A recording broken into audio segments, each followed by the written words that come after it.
The sun had barely risen over the fishing village of Cebu, when the waves began their gentle dance against the shore. The smell of salt and seaweed mingled with the morning breeze, and the cries of distant fishermen echoed across the coastline. Amid the chorus of the ocean a single voice rose, clear, soulful and full of quiet longing. It was Liam Reyes, a 17-year-old boy with weathered skin from years under the sun, messy dark hair and eyes that held both innocence and wisdom far beyond his age. Standing barefoot on the rocks, with his tattered shirt fluttering in the wind, he sang softly to the sea. His voice flowed like the tide itself, rising, falling, breaking, and healing. He didn't sing for an audience, he sang for peace. Every morning, before the village fully awoke, Liam would walk to the shore with his old guitar. One his father had built out of discarded wood and fishing wire. The instrument was far from perfect, but it carried the sound of dreams. Sitting on a driftwood log, he would close his eyes and let the melody spill from his heart. His father, Mang Efren, watched from their small nipa hut nearby, a cigarette dangling between his fingers. His hands were calloused, his face etched with years of hard labor. He'd always told his son, music won't put rice on the table and act. The sea is what feeds us. But whenever Liam sang, even Efren's rough heart softened. The music had a way of stilling the world, of making the crashing waves sound like applause. Their lives were simple. Their house was made of bamboo and palm leaves, their meals often nothing more than dried fish and rice. Liam's mother, Aling Rosa, sold vegetables at the market, her smile hiding the exhaustion of endless days. Yet despite their struggles, the Reyes family shared something richer than gold, faith. At night, when the lanterns flickered and the stars blanketed the dark sea, Liam would hum quietly to his younger sister, Lara, as she drifted to sleep. His songs were stories, about dreams, about loss, about love that never gave up. Sometimes he'd write his own lyrics on scraps of paper, poems about the ocean that raised him. The sea listens even when no one else does, he once told Lara. She'd smile and whisper, then sing louder, Kuya, so it can tell the world. But the world felt far away from their small coastal village.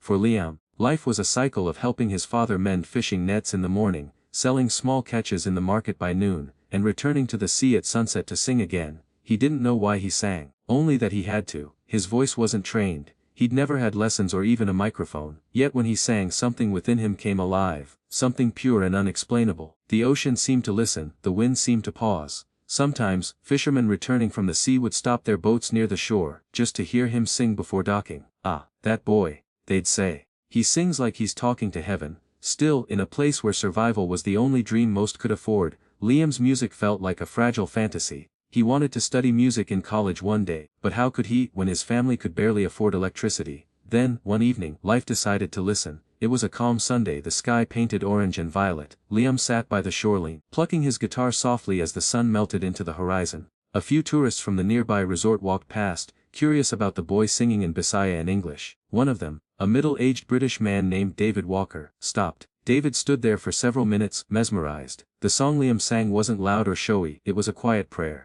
A song about hope, about wanting to see his mother smile without worry, about wanting his father to rest from the sea someday. It wasn't just music, it was truth. When Liam finished, David approached with a kind smile. "That was incredible," he said. "You have a voice that could silence a room." Liam blushed, unsure of how to respond. His English was broken, but his humility was clear. "Thank you, sir, I only sing for my family." "For heart," David chuckled softly. "You sing from your heart, that's what makes it beautiful." He asked if he could record a short video. Liam hesitated, shy, uncertain, but his mother, watching nearby, nodded. "It's okay, Anak, sing. Maybe someone out there needs to hear your song." So, Liam sang again, this time, a cover of "You Raise Me Up," his mother's favorite song. His voice soared through the humid air, trembling but powerful, full of sincerity. The waves mirrored the rhythm. David smiled the entire time, filming every second. When the song ended, he thanked Liam, promised to post it online so more people could hear it, and waved goodbye as he walked back toward the resort. Liam didn't think much of it. After all, who would care about a boy from a small island village?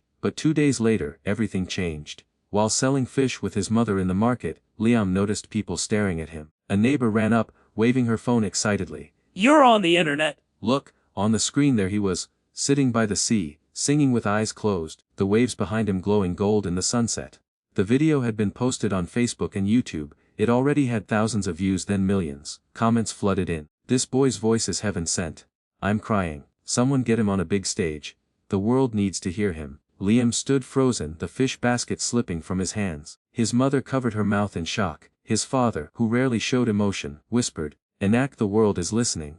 That night, as he sat by the sea again, the sound of waves felt different. The same place he had sung to for years. The same sea that had carried his songs into the wind, had somehow carried his voice across the world. For the first time, Liam allowed himself to dream beyond the horizon. He closed his eyes, strummed his guitar, and whispered to the ocean, "If you can carry my voice that far, maybe one day, you can carry me too." The tide came in gently, as if answering yes, and from that night on the boy who sang to the sea would no longer sing alone. The world was listening. The humid air of the afternoon clung to the bamboo walls of the Ray's family's small home.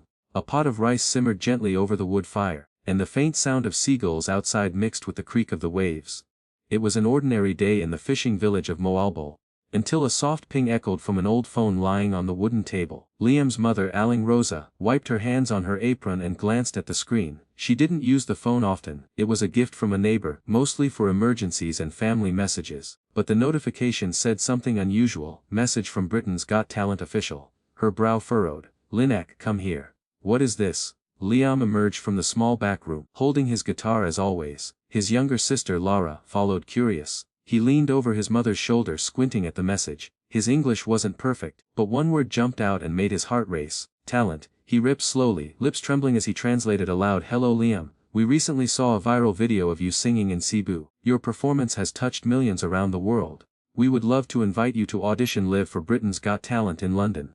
The room fell silent. Liam blinked, his chest rising and falling quickly. His mother covered her mouth, tears instantly forming in her eyes. His father, Mang Efren, who had been patching a fishing net near the doorway, stood frozen. "Britain's what?" Efren asked, confused. "It's a big show, Pa," Liam said, his voice shaking. "One of the biggest in the world. People from everywhere watch it. Simon Cowell, he's there." Efren scratched his head, still trying to process. "They want you, from Cebu, all the way to London." Liam could only nod. His heart felt like it was bursting.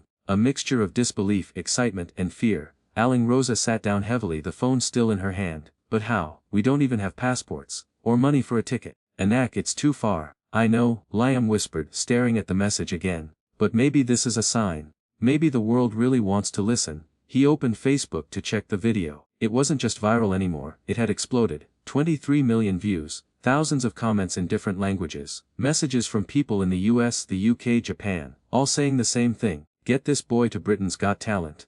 One message from the same British tourist, David Walker, was pinned at the top: "Friends, let's make this dream possible. I've spoken to the BGT producers. Liam deserves this chance." Below it was a link to a crowdfunding page. "Help Liam sing in London." Liam's jaw dropped. The goal was 400 thousands, enough for airfare, documents, and travel costs. And in less than 24 hours the number beside it already showed 285,000. "People, strangers are helping us," Rosa said, her voice breaking. "Why would they do that?" Efren, who had lived a lifetime of hardship, stared at the screen with disbelief. "Because they see what we sometimes forget," he murmured. "They see your boy's worth." That night, word spread across the village like wildfire. Neighbors knocked on their door, some bringing envelopes, others bringing hugs. The old fisherman Mang Leo handed over a small folded bill. "This isn't much," he said, "but tell him to sing for all of us out there." A group of students made a banner that read, "Cebu to London, bring home the golden buzzer." The local priest announced at Mass that donations for Liam's travel would be accepted at the chapel. Even the mayor's office offered to help expedite the paperwork. By morning, their humble home was filled with people, villagers, journalists, local TV crews, all wanting to meet the boy who had captured the world's heart. Cameras flashed, microphones pointed, and questions poured in line. "How does it feel to go to Britain's Got Talent? Are you nervous to sing before Simon Cowell? What will you perform?" Liam smiled shyly, unused to the attention. "I'm still just me," he said softly. "I just want to sing like I always do, from my heart." In the days that followed, the small fishing community transformed into something magical. The villagers gathered in the evenings to hold fundraising concerts by the sea. Children sold handmade bracelets that said, "Team Liam." Tourists visiting Cebu came to see the singing boy and left with stories of inspiration. Each night, Liam would sit with his parents under the moonlight, the warm glow of a kerosene lamp between them. His father still looked worried. "London is far, Anak," he said one evening. "It's cold there, and people they're different." "I know, Pa," Liam said. "But maybe they need to hear someone like me too. Maybe they need a song that feels like home." Efren sighed, looking out toward the dark sea. "This, no matter how far you go, don't forget the sound of the waves that raised you." "I promise," Liam said, smiling. "I'll carry Cebu in my voice." The following week their passports arrived. The mayor's office had fast-tracked everything. The crowdfunding page surpassed its goal. Donations had come from as far as Canada and the United States. Messages from strangers poured in. You remind us of what's good in the world. Your story gives us hope. Go make us cry, lamb. The night before his flight, the whole village gathered by the beach. Lanterns floated up into the night sky like glowing prayers. A small stage had been built from wooden crates, and Liam stood before everyone with his guitar. He sang, "You Raise Me Up Again," the same song that had changed his life, but this time, his voice carried something deeper. When he reached the line, "You raise me up to more than I can be," the crowd joined in, voices rising together like one giant heart. After the final note, there wasn't a dry eye in sight. His mother hugged him tightly. "Whatever happens, Anak," she whispered, "you've already made us proud." And the next morning, before the sun could rise, the Ray's family left for the airport. The entire village followed them to the main road, waving flags and shouting, "Go Lamb, make the world listen." As their tricycle disappeared from sight, the sound of the sea lingered, soft, endless, eternal. Liam turned to look back one last time. The people who had given everything, their coins, their prayers, their love, stood waving until they became just colors in the distance. He whispered under his breath, "This is for all of you." And with that, the boy who once sang to the sea was now flying across it, not as a dreamer chasing fame, but as a voice carrying the hopes of an island, a family, and a world hungry for something pure. The plane's wheels touched down on the wet tarmac of Heathrow Airport, and the boy from Cebu took his first breath of London air, cold, sharp, strange. He shivered inside his thin denim jacket, clutching his small guitar case close to his chest. It was his first time on an airplane, his first time outside the Philippines, and his first step into a world that felt impossibly big.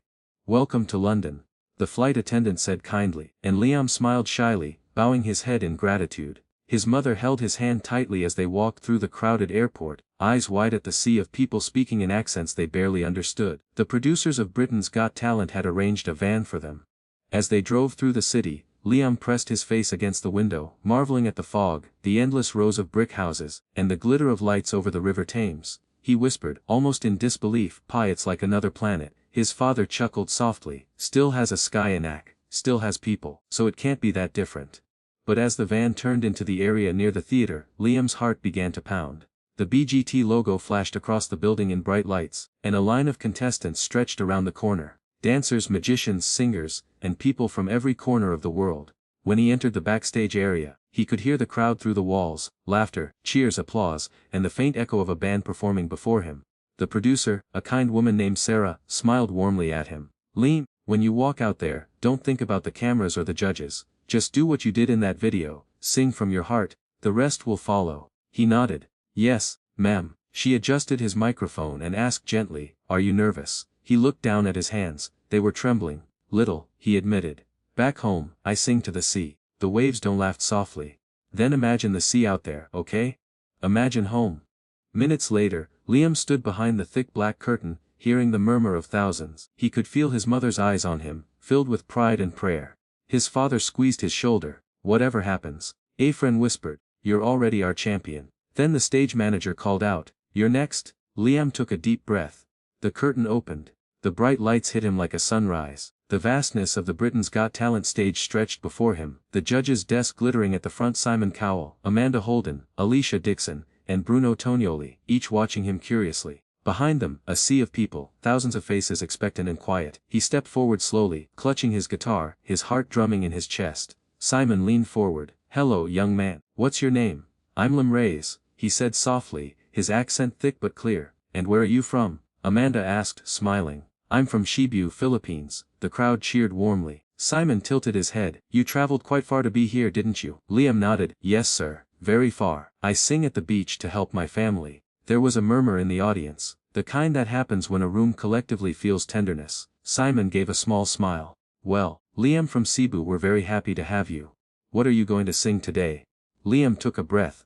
"A song that helped me through the hardest times. It's called You Raise Me Up." Amanda clasped her hands together. "That's a beautiful choice." He nodded, positioned the microphone and closed his eyes. For a second, there was silence. Then, his fingers touched the strings. The first soft chords filled the theater, trembling slightly but true. Then came his voice. Low, pure, heartfelt. "You raise me up so I can stand on mountains." The audience fell still. His tone carried a depth beyond his years. The kind of tone born not from lessons, but from life. His accent painted every word with sincerity. On the second verse he opened his eyes, and something changed. He wasn't just singing anymore, he was remembering. The sound of the sea, his mother's laughter, his father's calloused hands, the village lights reflecting on the water. Every note became a bridge between worlds. When he reached the chorus, the power of his voice swelled, echoing through the theater. You raise me up to more than I can be. The audience erupted, clapping mid-song, some already on their feet. Simon Cowell leaned back, visibly stunned. Amanda wiped a tear from her eye, but Liam didn't stop. He was lost in the music, eyes glistening, his voice trembling with emotion. By the time he hit the final high note, the entire hall was glowing with light, camera flashes, standing ovations and tears everywhere. When the music faded there was a moment of stunned silence, then, an explosion of applause. Bruno stood up shouting, "That was incredible." Alicia pressed her hands to her heart. "You made me cry, sweetheart." Amanda, still teary, said, "You reminded us why we love this show." Simon sat there, quiet for a long moment. The crowd waited. Then he said softly, "Lime, I've been doing this for a very long time, and I can tell when someone sings from their soul. You didn't just sing that song, you lived it." He smiled. "You are the reason we make this show." The audience roared. Then, before anyone expected it, Amanda looked at Simon, nodded, and stood.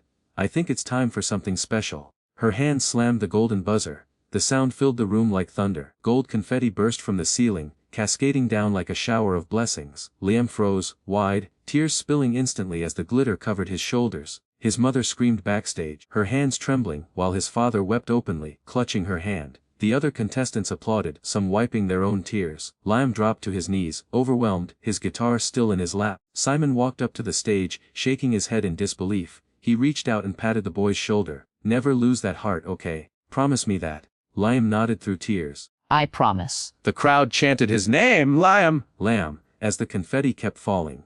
He looked up into the lights, whispering softly to himself, "For you, Cebu." The moment would go viral within hours. The video titled "Poor Filipino Boy Brings Simon Cowell to Tears and Wins Golden Buzzer." It would rack up millions of views overnight. But for Lime, in that instant, there was only one truth: he wasn't a poor boy anymore. He was a singer, standing on one of the world's biggest stages, his voice echoing with the strength of everyone who believed in him. And as he walked offstage, still trembling, Amanda met him backstage with a hug. "Never stop singing, okay? The world needs voices like yours." He smiled through tears. "I won't, ma'am. I'll keep singing. Until everyone hears hope again." The applause was still echoing when the last note of Liam's song faded into silence. His heart pounded so hard he could hear it in his ears. He was breathing fast, his hands trembling over the guitar strings. For a second, he didn't even know what to do. The audience, thousands of them, were all standing, faces blurred by lights, but their emotions clear. Some people were crying. Others had their hands over their hearts. It was as if time had stopped and the whole world had paused just to feel what he'd poured out. He looked at the judges' table. Simon Cowell had taken off his glasses. His usual sharp, serious expression was gone, replaced by something softer, something almost vulnerable. Amanda Holden dabbed her eyes. Alicia Dixon gave a slow, heartfelt nod, and Bruno Tonioli clapped above his head, beaming. Liam swallowed hard, still catching his breath. "Thank you," he whispered into the mic, his accent thick, voice breaking. Simon leaned toward the microphone. "Lime, I've judged a lot of singers. A lot. But that right there, that was something different." The crowd roared in agreement. "You didn't come here with fancy clothes or an expensive track," Simon continued. "You came with your heart, and that's what real music is about." Liam's eyes filled with tears. He nodded shyly. "Thank you, sir." Then Amanda spoke, her voice trembling slightly. "Liam, when you started singing, it felt like everything in this room disappeared. The cameras, the crowd, even us. It was just you and that voice. You have a gift, darling. One that touches people." Alicia added softly, "You remind us why this show matters. Music isn't about perfection. It's about connection, and you connected with all of us tonight." The audience clapped again, this time slower, more emotional. A standing ovation that rolled like a wave from front to back. Liam stood there, overwhelmed. He thought of Cebu, of his father fixing the broken net, his mother singing quietly as she cooked, the small wooden house by the sea. He thought of the nights he sang to the waves when no one was listening. Now the whole world was listening. And then, something happened. Amanda glanced toward Simon. He looked back at her, eyes still glistening. Then she turned to the golden button in front of her. Her fingers hovered above it. The crowd gasped, realizing what was about to happen. Amanda smiled through tears and whispered, "Liam, this is for every dreamer who thinks the world will never hear them." Her hand came down hard. "Boozy!" The sound thundered through the theater, a golden explosion of joy. The entire room erupted. The golden confetti burst from the ceiling, falling in glittering waves, spinning under the spotlights like tiny suns. Liam's mouth dropped open. He stumbled back, his guitar still hanging from his shoulder, eyes wide with disbelief. For a moment he didn't move, then his hands flew to his face as tears poured freely. He fell to his knees. The confetti swirled around him, gold on his hair, on his jacket, sticking to his tears. The music of the golden buzzer played in the background, a triumphant swell that made the entire moment feel like a dream. His mother screamed from backstage, "That's my son! That's my boy!" And the cameras turned just in time to catch her rushing forward, sobbing uncontrollably. The audience cheered even louder when she appeared on stage, running to him. Liam turned just as she threw her arms around him, hugging him tight. He buried his face in her shoulder trembling. "Ma, we did it." She could barely speak. "God heard us, Anak. He heard your voice." Simon stood from his seat, clapping slowly, still visibly moved. He motioned to the crew, and someone helped Liam and his mother down to the judges' table. The crowd hadn't stopped clapping. It was chaos, golden, beautiful chaos. When Liam stood before Simon, he tried to bow, but Simon stopped him. He reached out and put a hand on the boy's shoulder. "Listen to me, Liam," Simon said quietly, though the mic still picked it up. "The world needs to hear you. You have something pure. Don't ever let anyone change that, not fame, not pressure. Stay who you are." Liam nodded, tears still streaming. "Yes, sir." Amanda leaned forward, smiling warmly. "I've watched hundreds of people stand on this stage, but I don't think I've ever seen one who made an entire theater cry just by being himself. You're a reminder that talent doesn't care where you're born, it just is." Alicia wiped another tear. "Your voice didn't just fill this room, Liam, it healed it." Bruno laughed softly, shaking his head. "I've seen stars on this stage before, but none that shined quite like you." The confetti continued to fall as the audience chanted his name. Liam, Lamb. Backstage, the show staff were crying too. Even the camera operators smiled behind their lenses. It wasn't just another audition, it was a miracle unfolding in real time, a moment of truth, humanity and hope. The host came on stage and raised Liam's hand like a champion. "Liam Reyes from Cebu, Philippines. You've just received the golden buzzer." The crowd exploded again, waving flags. Someone even held up a small Philippine flag near the front. Liam smiled through tears, his voice shaking. "Salamat po," he whispered. "Thank you." Simon grinned. "You're welcome, my friend. Now go out there and make your country proud." As Liam and his mother walked offstage, confetti still clinging to their hair and clothes, they passed other contestants who hugged him, high-fived him, and congratulated him. Some were crying too. He turned to look back at the stage one last time. It still glowed gold. His father was waiting for him in the wings. When Liam saw him, he rushed into his arms. He saw tears in his father's eyes. "I told you," Efren whispered, his voice cracking. "Your voice was a gift, Anak. You just gave it to the world." Liam hugged him tighter, his face pressed against his chest. "I was so scared, Pa. But when I started singing I thought of home. I thought of you." Efren smiled. "That's why they felt it. Because you sang with love." They walked together down the corridor, gold still falling from their clothes like little stars. The producers, the crew, everyone clapped as they passed. Liam smiled, shy and overwhelmed, waving to everyone. When they reached the dressing room, he sat down at last, exhausted but glowing. He took out his guitar, strummed a soft note, and whispered, "For Cebu." And somewhere out there, in living rooms across the world, millions of people watched that moment on their screens, their hearts swelling. In that instant, a poor Filipino teen from Cebu had done the impossible. He had silenced the world not with power, not with fame, but with the purity of his heart. The boy who once sang to the sea had just made the world listen. The golden confetti had long settled, but its memory still shimmered in Liam's heart. Weeks after that night, his performance had taken the world by storm. The video of his golden buzzer moment climbed to 100 million views in days, spreading across continents like a warm sunrise. People called him the voice from Cebu. News outlets replayed his story. A poor boy from a fishing village whose voice silenced the world. But fame, as dazzling as it was, didn't change him. Liam stayed the same, humble, grateful, grounded. While other contestants were whisked into luxury hotels, he spent quiet nights in his room, FaceTiming with his parents back home. "I miss the sea, Ma," he'd tell her. "I miss the smell of salt and the sound of waves." "You'll come home soon," she'd reply softly. "And when you do, Cebu will sing for you." He smiled. "Then I'll sing for Cebu." Months later, after the Britain's Got Talent finale, though he didn't win the season, he won something deeper, the world's heart. Liam returned home. The airplane descended through clouds into a sunlit sky, and there it was again, the turquoise water, the golden sands, the small dots of fishing boats swaying gently in the tide. As soon as he stepped out of the airport, the humid air hit him like a warm hug. Waiting outside were dozens of villagers, fishermen, mothers, children, all waving hand-painted signs, "Welcome home." "Liam, Cebu is proud of you." "Our golden voice!" Tears welled up in his eyes as the crowd cheered. He hugged everyone. The old fisherman who used to lend him his radio, the teacher who once let him sing in class to calm his nerves, even the little kids who used to watch him by the sea. His father placed a lei made of woven shells around his neck.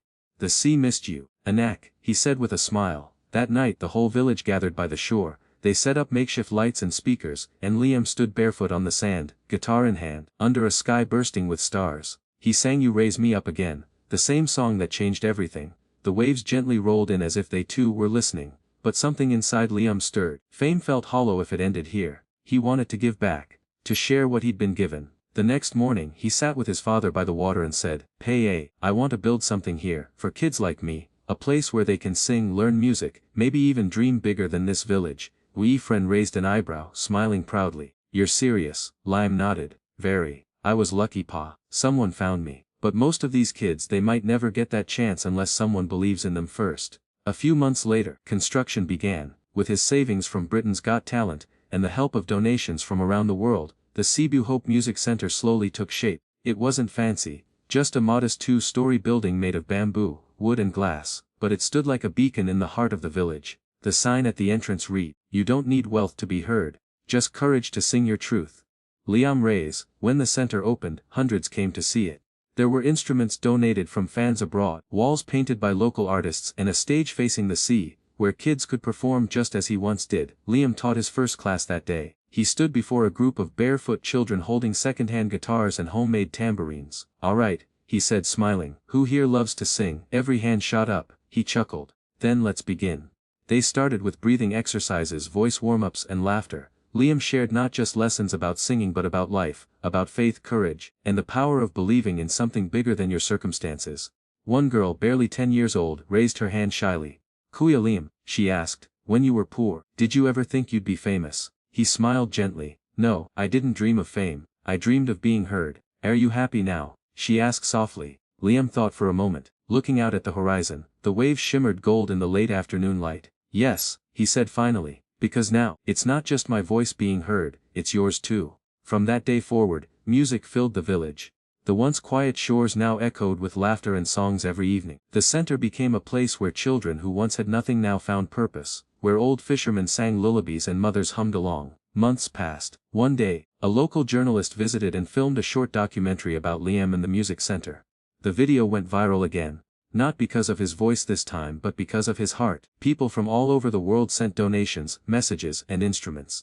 Even Britain's Got Talent producers sent a letter saying, "You didn't just win a golden buzzer, Liam. You started a golden movement." Liam stood on the same beach one evening, watching his students rehearse. Their voices blended into the breeze, pure and innocent. His mother came up behind him, resting a hand on his shoulder. "They sound beautiful," she said. "They do," Liam replied quietly. "They sound free." She smiled. "That's because you gave them wings, a knack." He looked at her and said softly, "No ma, they always had wings, they just needed a song to remind them." The sun dipped below the horizon, painting the sea in gold, like confetti from heaven. As night fell, the children began to sing You Raise Me Up. This time, Liam didn't lead them. He just listened, his heart swelling with gratitude. Their voices, once timid, now soared confidently toward the stars. The villagers joined in, their harmonies echoing across the bay. It was no longer a song about one boy's dream, it was a song of a community reborn, a testament to faith, kindness, and the human spirit. And somewhere, across the ocean, people watching online wept again, reminded that sometimes the most powerful voices come from the most unexpected places. When the song ended, Liam looked up at the night sky, his eyes reflecting the starlight. "Thank you," he whispered, to God, to his family, to the sea, and to the people who had believed in him. He smiled, strummed his guitar one last time, and said, "Dreams aren't meant to be owned. They're meant to be shared." The camera zoomed out in the fading light. The boy who once sang to the sea now surrounded by hundreds of shining voices, and the waves carried their song far beyond Cebu, across the world. A golden melody of hope, echoing the truth that changed everything. You don't have to be rich to change the world. You just have to sing with love,